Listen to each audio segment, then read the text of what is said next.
Selamat pagi Bapak dan Ibu, para devosan kerahiman ilahi. Bacaan hari ini dari buku harian Santa Faustina, nomor 382 sampai dengan 384. Aku tahu bahwa aku hidup bukan untuk diriku sendiri, tetapi untuk sejumlah besar jiwa-jiwa.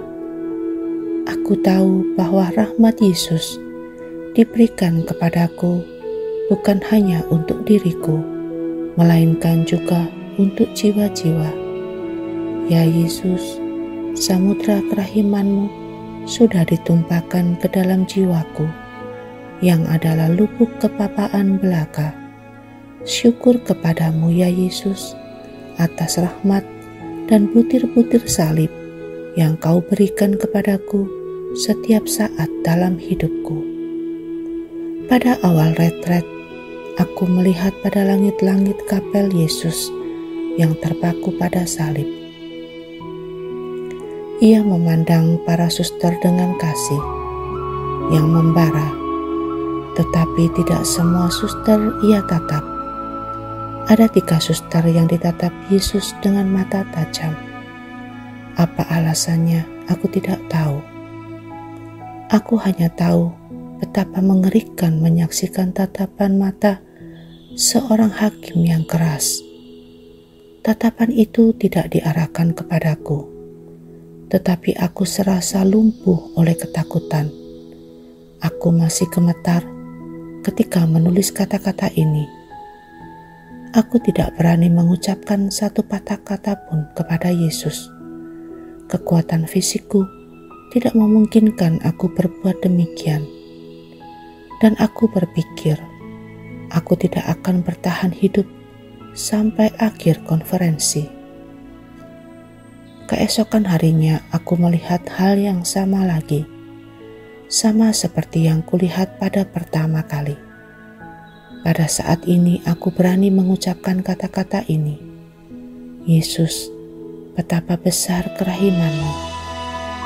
Pada hari ketiga, terulang kembali tatapan mata yang penuh kebaikan atas semua suster, kecuali atas ketiga suster itu. Aku menghimpun seluruh keberanianku yang memancar karena cintaku akan sesama, dan aku berkata kepada Tuhan, Engkau adalah Sang Kerahiman, seperti Kau katakan sendiri kepadaku.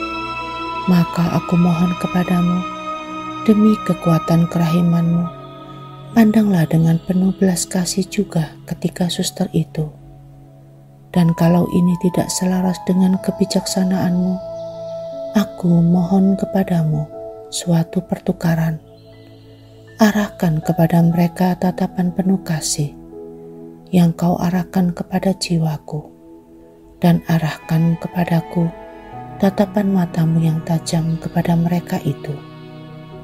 Kemudian Yesus menyampaikan kata-kata ini kepadaku, Putriku, karena kasih-Mu yang tulus dan murah hati, aku memberi mereka banyak rahmat, meskipun mereka sendiri tidak memintanya dariku.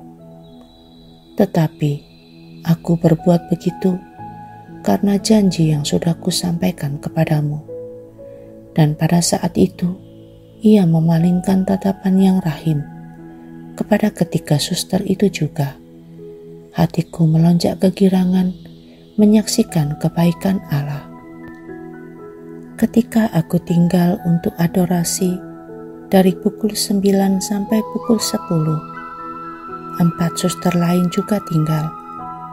Ketika aku menghampiri altar dan mulai merenungkan sengsara Tuhan Yesus, seketika itu juga jiwaku dipenuhi dengan suatu penderitaan yang mengerikan karena sikap tidak tahu terima kasih dari begitu banyak jiwa yang hidup di dunia.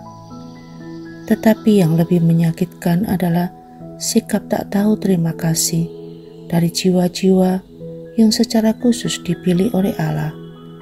Tidak ada gambaran atau perbandingan yang dapat melukiskannya. Ketika menyaksikan sikap tak tahu terima kasih yang paling kelam ini, Aku merasa seolah-olah hatiku tercabik-cabik. Kekuatanku tak mampu menopang diriku lagi, dan aku jatuh tertelungkup tanpa berusaha menyembunyikan tangisanku yang keras.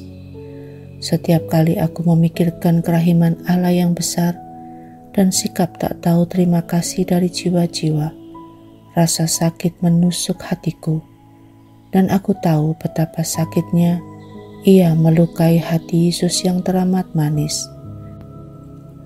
Dengan hati yang bernyala-nyala, aku membarui penyerahan diriku atas nama orang-orang berdosa.